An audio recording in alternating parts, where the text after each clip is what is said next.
ఎక్కడి నుంచో వచ్చి నువ్వేంట్రా మాకు వార్నింగ్ ఇస్తున్నావు? నేను ఇక్కడ లోకల్ రా.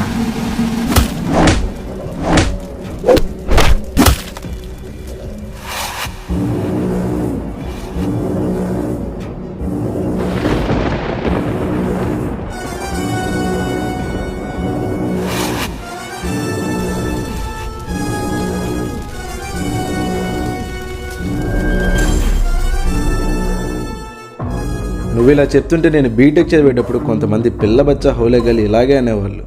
ఇప్పుడు మిమ్మల్ని చూస్తుంటే అలాగే కనిపిస్తున్నారు హౌలేగాళ్ళ.